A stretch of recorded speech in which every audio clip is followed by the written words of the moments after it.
Dios les guarde, queridos hermanos, sean bienvenidos a un nuevo video.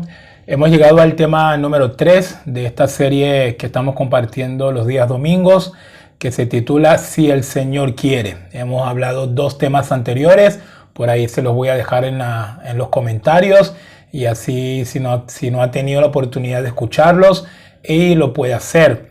Venimos hablando un poco acerca de lo que es la voluntad de Dios, cómo conocer la voluntad de Dios, cómo entender bíblicamente, teológicamente, este concepto de la soberanía, de ese concepto de que Dios no está atado a nada y que muchas veces lo que nosotros suponemos que debería ser la voluntad de Dios, pues nos encontramos que no siempre es así. Lo que nosotros a veces presuponemos que Dios debería actuar de una u de otra manera, pues estamos viendo a la luz de las Escrituras que no obligatoriamente Dios tiene que estar atado a nada de estas suposiciones que muchas veces nosotros hacemos. Por eso es que Santiago fue bastante claro en el capítulo 4, versículo 15, Santiago 4:15, que es el texto que nos ha venido dirigiendo durante estos varios domingos, en donde Santiago dice: en lugar de lo cual deberíamos decir, si el Señor quiere. Y acá es una invitación de Santiago a que nosotros nunca tenemos que olvidar que no hay nada que ate al Señor salvo su propia voluntad, salvo sus propósitos, salvo sus planes. Porque lo que hemos venido viendo durante estas enseñanzas es que lo que queremos conocer, hermanos, es la voluntad de Dios. Es decir, nuestra intención, si verdaderamente somos hijos de Dios, si verdaderamente somos cristianos, pues nuestra única intención tiene que ser la de conocer la voluntad de Dios. ¿Y qué es la voluntad de Dios?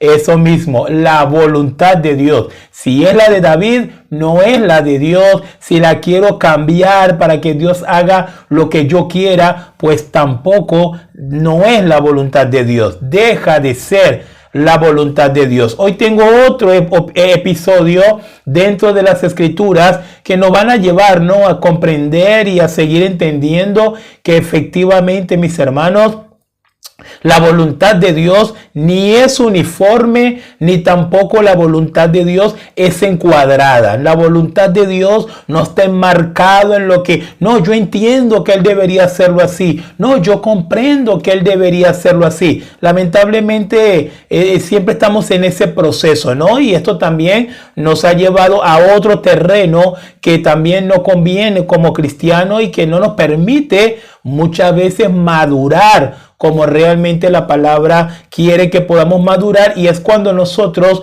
asociamos la voluntad de Dios solamente a lo bueno. Si todo salió bien, es la voluntad de Dios, fue la voluntad de Dios, ese hermano está fiel con Dios. Pero si de pronto las cosas no están saliendo de la manera que nosotros lo presumíamos, de la manera que nuestra mente nos hace comprender que debería haber salido así, pues entonces decimos no es la voluntad de Dios, decimos que no, algo está pasando, el hermano está en pecado, la hermana está en pecado, y empezamos a dejarnos llenar por un montón de hipótesis que ninguna de ellas las plantea las Escrituras. En el tema número 1 pudimos ver la vida de un hombre, el rey David, que este rey tenía una intención tan piadosa, una intención tan en pro de los beneficios de Dios, de la voluntad de Dios, como era de hacerle un templo. Y Dios de manera tajante le dijo a David: David, mi voluntad es que ese templo no lo vas a hacer tú. Y David se tuvo que someter a ese famoso si el Señor quiere. David quería hacer el templo, pero el Señor no quería. El Señor quería que lo hiciera Salomón. Y David lo comprendió, y David apoyó la decisión, y David le entregó todas las herramientas que él había preparado para ese templo. Se las entregó a Salomón, y aunque David no hizo el templo, en ese escenario lo más importante es que la voluntad de Dios se hizo. Y esto es lo que queremos aprender, hermano. Esto es lo que tenemos que seguir comprendiendo. Acá no importa si David Durelia salió glorificado. No importa si yo salí beneficiado. No importa si lo que aconteció terminó siendo para mi provecho, o terminó gustándome, o terminó generando satisfacción en mi vida. Estas no son las mediciones. Acá lo que importa es que en cualquier suceso, en cualquier evento, en cualquier circunstancia, finalmente Dios haga su voluntad. Si Dios hace su voluntad, usted y yo debemos estar tranquilos. Usted y yo debemos estar satisfechos. El segundo tema que también pudimos notar, pudimos ver entonces un episodio en el Nuevo Testamento que también tenía barnices muy piadosas, barnices muy espirituales, y era el apóstol Pablo, después de, en medio de un gran avivamiento por una zona específica, el apóstol Pablo estaba decidido a extender ese avivamiento, en seguir llevando la palabra de Dios por allí, por toda la región de Asia Menor, por la región de Galacia, por Misia, por Bitinia. El apóstol Pablo quería seguir extendiendo territorios, llevando el evangelio y construyendo iglesia. Y llegó un momento donde el pasaje dice, y el Espíritu Santo le dijo, Pablo, silencio, Pablo, cállate. Luego Pablo intentó extenderse un poco más a unas regiones, y el propio Espíritu Santo se los impedía. Pero tanto en el caso de David como en el caso de acá, el apóstol Pablo, Dios siempre dio las razones, ¿ok? Dios siempre dio las explicaciones, de tal manera de que no pensemos que tenemos un Dios ejerciendo de manera abusiva su voluntad en la vida de sus hijos. No, todo lo contrario. Tenemos un Dios que está viendo cosas que nosotros no vemos. Tenemos un Dios que tiene infinita sabiduría, y nosotros queremos luchar o queremos estar a la par de ese Dios con una sabiduría tan finita como la que usted y yo tenemos. Hoy, para compartirles un tercer tema, penúltimo tema de esta pequeña serie, Si el Señor quiere, quiero hablar nuevamente del apóstol Pablo, otro episodio que le tocó vivir al apóstol Pablo, y donde el apóstol Pablo siguió madurando en lo que significa esa voluntad de Dios. Eso de que Dios no está atado a nada, de tal manera que nosotros tengamos que pensar, no, Dios tiene que hacerlo así porque así lo estipuló, porque así lo tiene que hacer, porque si no lo hace así está en problema conmigo. Estas son niñerías espirituales de las cuales nosotros tenemos que librarnos, hermanos, de las cuales nosotros tenemos que apartarnos. Hoy vamos a ver un escenario que es un escenario que yo lo considero bastante delicado, porque hoy vamos a entrar en un escenario que tradicionalmente, estando en ese terreno, nos han hecho pensar que si tú estás en ese terreno, mira, ese es el terreno en donde tú le puedes, prácticamente, por manejar un término, doblar la voluntad de Dios. Este es el terreno que, aunque Dios no quisiera hacer algo, pero finalmente, si tú estás en ese terreno, eres hasta capaz de obligarlo a hacer lo que tú quieres. Y todo esto que le estoy diciendo no lo digo de modo de locura, es lo que escuchamos mayormente en el cristianismo moderno sin Biblia en el siglo XXI. ¿Cuál es ese terreno, pastor? La oración. La oración, ese es el terreno que vamos a abordar el día de hoy, y vamos a verlo a través del apóstol Pablo. Y para poner un poco en contexto, esta historia o este suceso lo vamos a ver en 2 Corintios capítulo 12, así que le invito a que pueda abrir su Biblia, su celular, cualquier medio que utilice para tener la palabra de Dios ahí disponible, pues ábralo en 2 Corintios capítulo 12. Voy a empezar en el versículo 8, de 2 Corintios capítulo 8, 2 Corintios capítulo 12, versículo 8, es la conclusión de Pablo ante un escenario que él estaba viviendo y que yo se lo voy a explicar. 2 Corintios 12, 8 dice, respecto a lo cual 3 veces he rogado al Señor que lo quite de mí.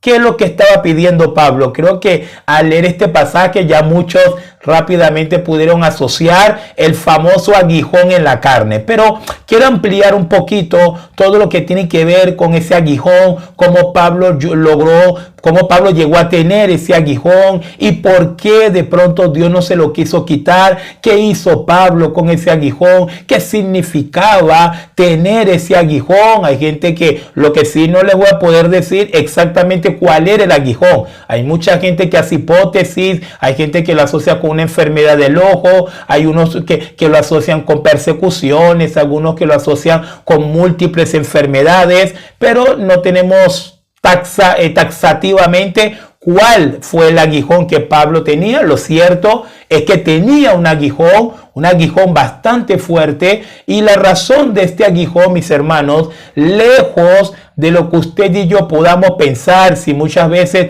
no estudiamos esta historia del famoso aguijón de la carne de Pablo, lejos de pensar que el aguijón en la carne Dios se lo colocó a Pablo como un castigo, a lo mejor porque Pablo venía de un bajón espiritual, porque Pablo estaba siendo rebelde a una palabra de Dios. No, quítese eso de la cabeza. El aguijón de la carne le llega al apóstol Pablo después que Pablo vivió una de las experiencias espirituales más poderosas que pudo haber vivido un cristiano en esta tierra. El contexto es 2 Corintios capítulo 12. En esta segunda carta el apóstol Pablo está haciendo defensa de su apostolado, porque muchos de los que estaban allí en la iglesia, infectados por los judíos, infectados por los falsos maestros, estaban cuestionando el apostolado de Pablo, estaban cuestionando que que Pablo haya sido un verdadero apóstol. Entonces Pablo, en medio de esta situación de defender su apostolado tal cual como lo era original, Pablo en el capítulo 11 utiliza una primera herramienta, que es su ministerio, presentar su labor ministerial. Cuando usted lee el capítulo 11, mire, hermano, tendría que ser de piedra para no llorar de todo lo que pasó el apóstol: naufragio, persecuciones, lucha, y todo esto Pablo lo explicaba para demostrarles a ellos que efectivamente él estaba dando señales verdaderas de un apóstol, porque a diferencia de lo que escuchamos el día de hoy, los apóstoles del Señor no vivían en oficinas, no compraban jet, aviones privados, no tenían una mega iglesia llenándolos de dinero domingo a domingo. No, la vida de los apóstoles verdaderos del Señor se caracterizó principalmente por un sufrimiento desde el principio hasta el fin, siendo el apóstol Juan el único apóstol que no murió martirizado, pero aún así sufrió situaciones fuertes, bastante fuertes. Entonces Pablo en el capítulo 11 esgrime su sufrimiento, esgrime su padecimiento como señal apostólica. Pero para que Pablo termine de convencer, termine de dejar claro que efectivamente él era un apóstol de Jesucristo, un verdadero apóstol de Jesucristo, Pablo se ve obligado, porque mismo Pablo lo dice, voy a hablar como loco, porque Pablo no era un jactancioso, Pablo no era un egocentrista, Pablo no era de estos pastores del día de hoy que lo que hacen es puro hablar de ellos, de cómo viajaron, de cómo hicieron tantas cosas. El apóstol Pablo era otra cosa, era original. Pablo era original, un apóstol original que lo único que le importaba era glorificar a Dios, no qué grande era su ministerio, no si la hermana se curó cuando él oró, o el hermano se convirtió con mi prédica. El día de hoy no escucho unas barbaridades en el mundo cristiano. Yo he escuchado pastores diciendo, no, él se convirtió con mi prédica. ¿Cuál tu prédica? Por favor, nadie tiene prédica. La prédica es la palabra de Dios, la prédica es el evangelio de Jesucristo. Pero bueno, son términos egocentristas, ¿no?, que no vamos a parar nunca de escuchar dentro del cuerpo del cristianismo moderno, perdón. Pero el apóstol Pablo no tenía necesidad de eso, no estaba interesado en sacar este tipo de experiencias, pero se vio obligado, y Pablo en el versículo 1 del capítulo 12, Pablo empieza diciendo, ciertamente No me conviene gloriarme. Está bien. Pablo dice, no me conviene gloriarme, pero vendré a las visiones y a las revelaciones del Señor. Conozco a un hombre en Cristo que hace 14 años, si en el cuerpo, no lo sé, si fuera del cuerpo, no lo sé, Dios lo sabe, fue arrebatado hasta el tercer cielo, y conozco al tal hombre, si en el cuerpo o fuera del cuerpo, no lo sé, Dios lo sabe, que fue arrebatado al paraíso, donde oyó palabras inefables que no le es dado al hombre expresar. De tal hombre me gloriaré, pero de mí mismo en nada me gloriaré, sino en mis debilidades. Sin embargo, si quisiera gloriarme, no sería insensato, porque diría la verdad, pero lo dejo para que nadie piense de mí más de lo que en mí ve u oye de mí. Y para que la grandeza, versículo 7, y para que la grandeza de las revelaciones no me exaltase desmedidamente, me fue dado un aguijón en mi carne, un mensajero de Satanás que me abofetee para que no me enaltezca sobremanera. Hasta el versículo 7 lo vamos a dejar. Ya leímos el 8 y vemos que lo que sucede luego, la petición del apóstol Pablo. Entonces, fíjense lo que les vengo diciendo, mis hermanos, en base a lo que hemos leído. Pablo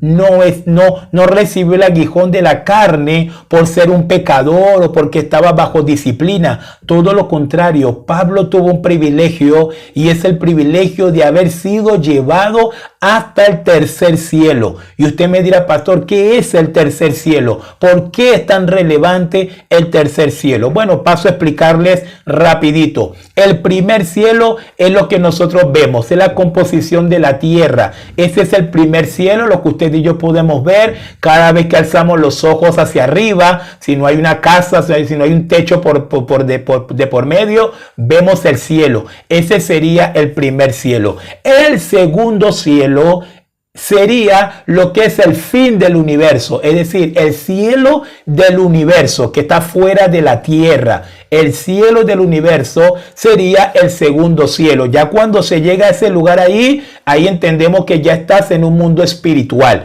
Ya una vez terminado el primer cielo, ya estás en un mundo espiritual. En ese segundo cielo es donde viven los seres celestiales, los ángeles, los arcángeles, los serafines, están ahí. En el segundo cielo podemos deducir a la luz de la Biblia, inclusive, ahí donde viven los seres angelicales. Pero el tercer cielo es lo que también se conoce como el monte santo de Dios. En el monte santo de Dios, ahí donde estaba el querubín perfecto, según Ezequiel capítulo 28. Bueno, ahí en ese tercer cielo el apóstol Pablo llegó. El apóstol Pablo pudo ver. El apóstol Pablo tuvo un encuentro no solamente como un abortivo en Hechos capítulo 9 como lo tuvo con Cristo, sino que fue llevado hasta la misma presencia de Dios, al tercer cielo, al trono de Dios.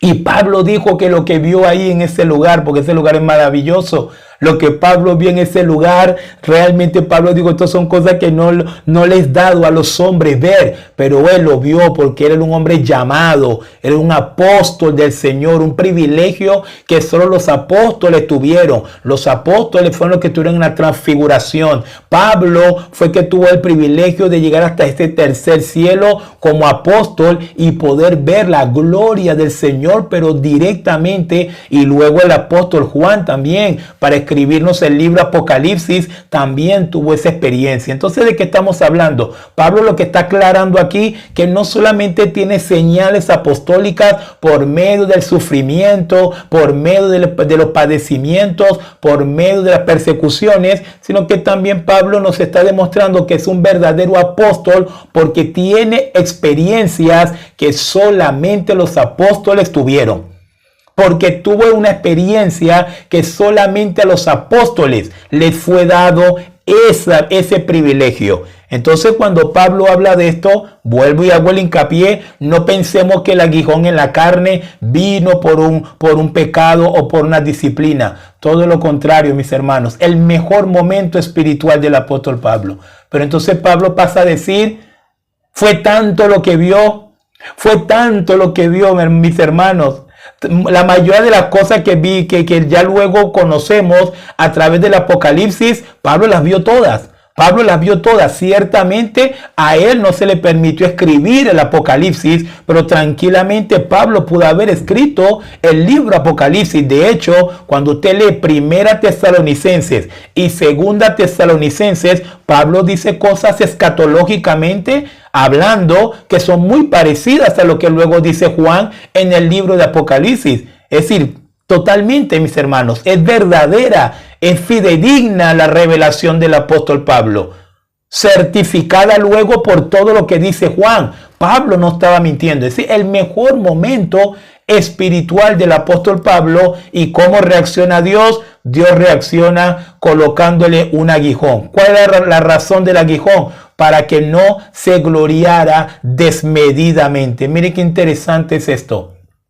Miren qué interesante lo que estamos aprendiendo acá. ¿Por qué? Porque nosotros siempre pensamos que entre mayor nivel espiritual podamos estar accediendo, pensamos que bueno, a nosotros no nos va a hacer ningún daño. Pero Dios que ve los corazones, Dios sabe que sí. Hay nivel de gloria, hay nivel de revelación, hay nivel de espiritualidad, mis hermanos, que si usted y yo lo vivimos, si nos toca vivirlo o cuando lo estemos viviendo, Dios tiene que poner un control, porque nosotros como hombre no sabemos cómo reaccionar ante tanta experiencia espiritual, ante tanta gloria. Y muchas veces Dios tiene que tomar este tipo de medidas, como la que tomó con el apóstol Pablo, le colocó un aguijón en la carne. Pero avanzando un poco el tema, ahora llega Pablo, dice que le fue dado un aguijón para que no se gloriase desmedidamente por todo lo que él vio, para que luego el apóstol no se creyera a Dios, para que no cometiera el mismo error de Lucifer, para que él no se creyera que ahora era el autosuficiente, ahora no necesito orar, ahora no necesito congregarme, ahora no necesito leer la Biblia, ahora no necesito ir a la escuela dominical, ahora no necesito escuchar prédicas, ahora no necesito escuchar alabanzas para adorar al Señor, no porque yo ahora soy presbítero o no porque yo ahora tengo 25 años en el Evangelio. Ve que hay gente que deduce las cosas así, ¿no? Hay gente que cree que hay un tope en la vida espiritual. No, a mí nadie me puede enseñar. Si yo tengo 50 años como cristiano, ¿quién me va a enseñar algo nuevo? Hay hombres así, y hombres así Dios no los trata como Pablo, ¿ven? Hombres así Dios los disciplina, Dios los pone a comer hierba del campo como Nabucodonosor. Pero en el caso de Pablo no tenía soberbia, Pablo no tenía egocentrismo, pero Pablo había visto cosas maravillosas. Pablo había visto cosas que ojo humano no había visto. Pablo había visto cosas que mente humana no habían podido experimentar. Y a raíz de eso, Dios le coloca a Pablo un aguijón. El aguijón fue tan fuerte, el aguijón fue tan tremendo, vuelvo y aclaro, no sabemos textualmente cuál haya sido ese aguijón. Podemos suponer que eran los padecimientos, podemos suponer que era un problema en la vista, podemos suponer que eran las persecuciones, podemos suponer que eran múltiples enfermedades, pero finalmente todas son suposiciones. Lo cierto es que el aguijón que le fue colocado a Pablo, un mensajero de Satanás, que se utiliza acá esta figura que es más figurativa que literal, un mensajero de Satanás que lo abofetee. Bueno, Pablo estaba entonces viviendo una circunstancia muy fuerte. Imagínense ustedes, venir de una experiencia espiritual increíble, pero ahora estás padeciendo a tal manera que el apóstol Pablo nos dice en el 8, 3 veces le he ruego, 3 veces le he rogado al Señor que lo quite de mí. Y este término 3 veces lo podemos analizar literal, si queremos, sería 1, 2, 3 oraciones que hizo el apóstol Pablo, o lo podemos interpretar como creo que efectivamente es en la simbología de lo que es 3 veces en la Biblia, de lo que es 3 en la Biblia, que realmente lo que nos hace entender es múltiples veces, varias veces. Entonces Pablo realmente lo que está diciendo es que oró muchas veces, hermano. Oró y oró y oró y oró. Señor, quítalo. Señor, sácalo. Señor, quítame este aguijón. Señor, quítame. Y la respuesta de Pablo en el versículo 9, Pablo va a decir que él le respondió al Señor. Pablo es el que está orando, ¿ok? No es David Urelia, no es usted, no es el otro, es Pablo, mis hermanos. A veces hemos hecho de la oración, como lo dijo al principio, el arma para torcer la voluntad de Dios. Hay pastores que le dicen, hermana, usted métase en oración, usted ore, porque si usted ora, Dios está en la obligación de darle. Usted ore, hermana, porque la Biblia dice, pedid y se os dará. Y Dios tiene que ser fiel a lo que escribió. Y empezamos a utilizar este tipo de términos como dando a entender que no hay manera que Dios haga nada ante una persona que está orando, porque si usted está orando, Dios está en la obligación. Si usted está orando, Dios tiene que abrir la puerta. Si usted está orando, Dios tiene que hacer esto. Bueno, mis hermanos, vamos a crecer un poquito más, ¿les parece? Vamos a crecer un poquito más. Tenemos que orar, sí, indefectiblemente tenemos que orar sin cesar. Es la oración la más grande herramienta que tiene el cristiano después de la palabra de Dios. Efectivamente, la oración es la más grande herramienta que tiene un cristiano después de la palabra de Dios. Pero Dios no está supeditado a nuestras oraciones. Dios no es esclavo a nuestras oraciones. Dios no está amarrado a nuestras oraciones. Dios es Dios. Dios no está atado a nada. Dios no está atado a nadie. Dios no está obligado a nada con nadie. Es soberano. Amén. Dios es soberano. Y el que estaba orando aquí, porque si usted me dijera a mí, no, el que estaba orando era el hermano David. ¿Cuántas veces hemos fallado? He fallado en la oración. A veces fallamos, a veces no mantenemos el ritmo que quisiéramos. Sí. Dios no me respondió porque era el hermano David. Bueno, se entiende. Tengo que seguir haciendo mi mayor esfuerzo. Tengo que seguir esforzándome. Pero era Pablo el que estaba orando. Pablo que estaba orando. El más grande apóstol que ha pisado esta tierra. Pero a ese apóstol, a ese Pablo, a ese hombre que venía de una experiencia espiritual inigualable, irrepetible, la respuesta de Dios, Pablo dice, versículo 9, y me ha dicho, bástate mi gracia. Y me ha dicho, no. Qué interesante, mis hermanos. Si el Señor quiere. Mira cómo estamos aprendiendo, ¿ve? No siempre el Señor está obligado a querer. No siempre el Señor está obligado, porque hay gente que dice, no, tú tienes que orar porque la Biblia dice, pedid y se os dará. Y no, tú ponte a orar porque la Biblia dice que si pedimos en el nombre de Jesús, Él lo tiene que dar. ¿En serio? Tenemos que seguir interpretando las Escrituras de la manera correcta. Nada de estas cosas atan a Dios, hermano. Dios no está atado ni siquiera a lo que está escrito, porque Dios es Dios. Pedid y se os dará, sí, cuando Él quiera. Llamad y se os abrirá, sí, si es su voluntad. Buscad y hallaréis, sí, si el Señor quiere. Es la voluntad de Dios que está por encima de todo. El apóstol Pablo dice en Romanos, porque no se trata del que quiere, sino de Dios quien tiene misericordia. Usted puede querer lo que sea, usted puede anhelar lo que sea. Todos empezamos este año y fue mi razón, mi inspiración realmente de llevar adelante esta pequeña serie, porque todos los años empezamos igual. Todos los años traemos la cantidad de planes, traemos la cantidad de proyectos delante del Señor. Y a mitad de año ya estamos molestos con el Señor porque ya para estas alturas ya esos planes tienen que haberse concretado. Y empezamos a decir, pero si yo oré, pero hermano, no. Si el Señor quiere. Por lo cual deberíamos decir, si el Señor quiere, si es su voluntad. Pablo dice, múltiples veces le he rogado, ruego. Imagínense usted lo que estaba padeciendo el apóstol con este aguijón. ¿Qué nivel de aguijón fue el que Dios le colocó a este apóstol? Que ya el apóstol ni siquiera oraba, rogaba.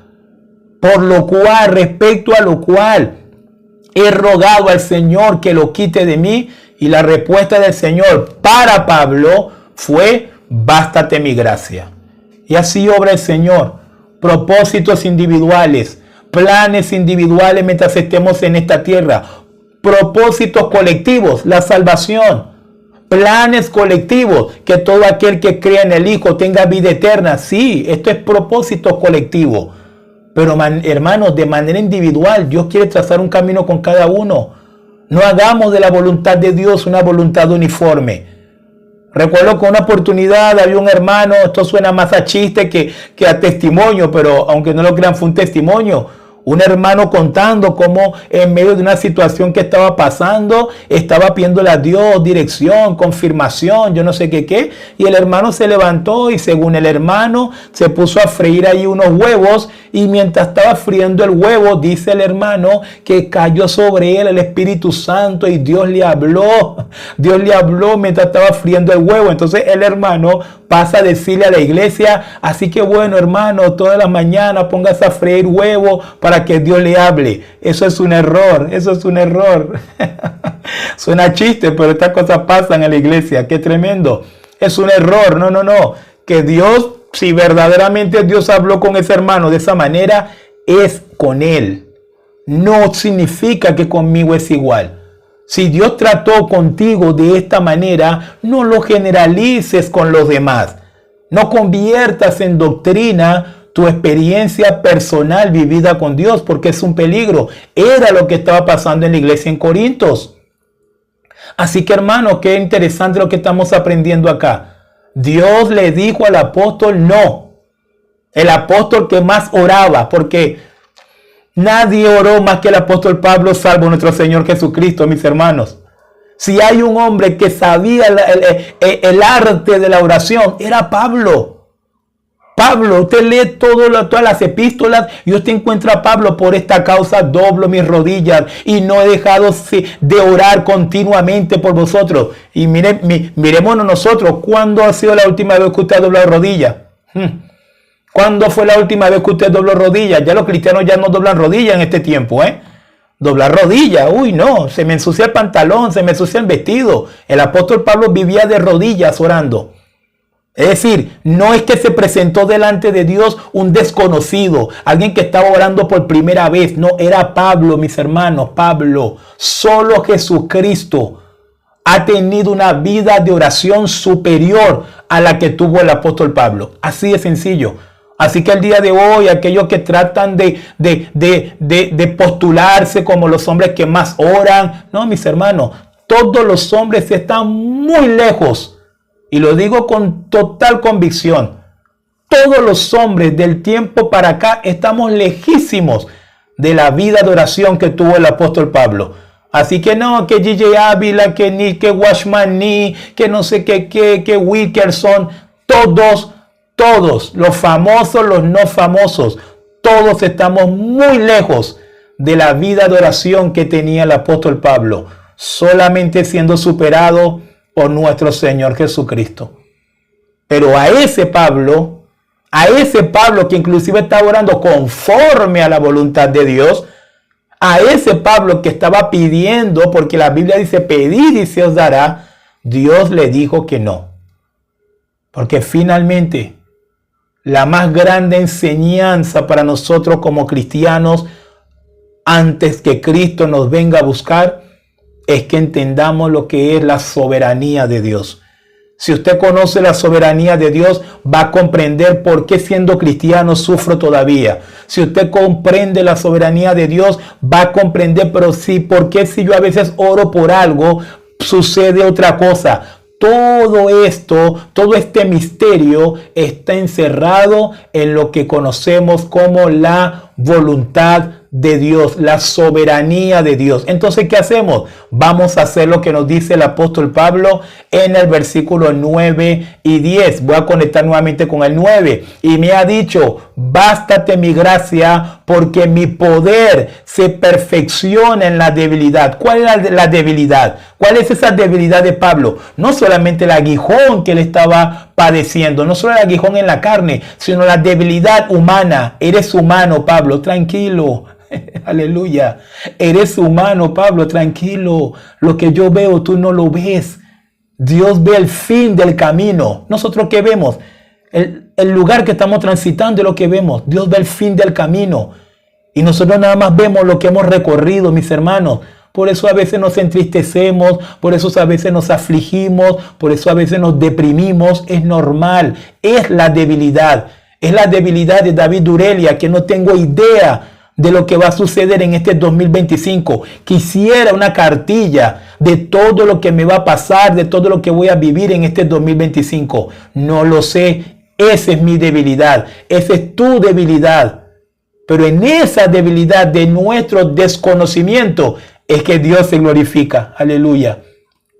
En esa debilidad de que yo no puedo cambiar nada, yo no puedo hacer nada espectacular para que este año 2025 me vaya bien. No está en mí, no está en mí. Está en el que tiene poder para hacerlo.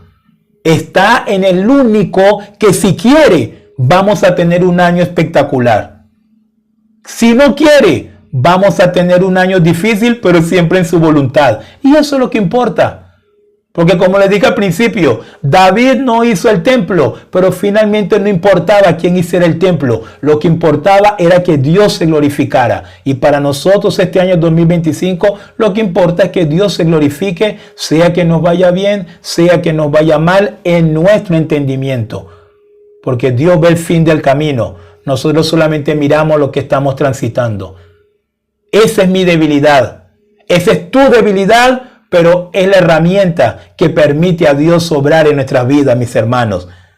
Porque mi poder se perfecciona en la debilidad. Y entonces Pablo dice, bueno, si es así, aleluya. Por tanto, de buena gana me gloriaré más bien en mis debilidades. Mire cómo lo comprendió Pablo.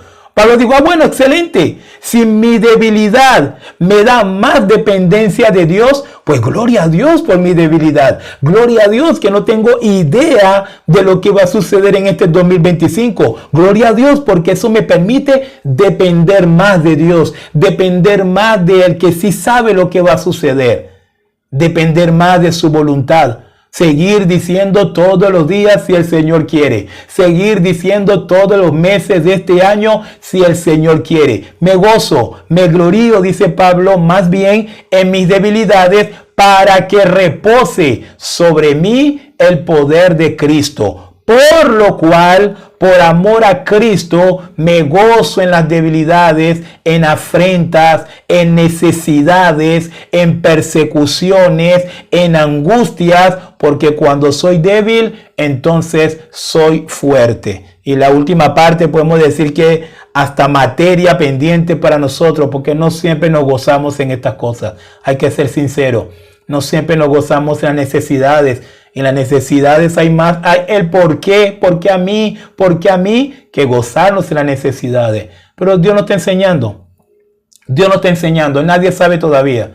Nadie sabe todo de Dios. No.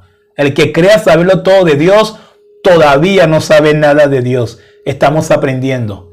Y Dios nos permita seguir aprendiendo, mis hermanos.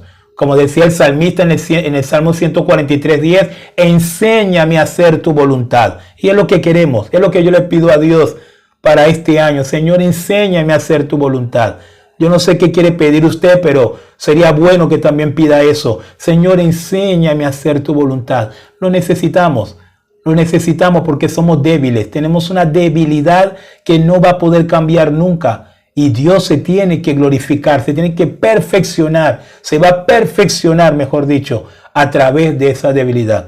Que Dios nos ayude, mis hermanos. Espero que esta enseñanza le haya sido de edificación, pero también de fortaleza, para que cada paso que demos, no demos pasos como si estuviésemos en el limbo. No, si he dado un paso, lo he dado porque Dios ha querido. Si he tomado una decisión, lo he tomado porque Dios ha querido, porque le hemos dado toda la potestad a nuestro Señor para que cierre y abra puertas en nuestras vidas conforme a su voluntad y conforme a su propósito. Entonces, como dice Pablo, más bien de buena gana me gloriaré, más bien en mis debilidades, para que el poder de Cristo repose sobre mí. Que Dios les guarde, mis hermanos. Nos vemos el próximo domingo para nuestro último tema de esta serie, Si el Señor quiere.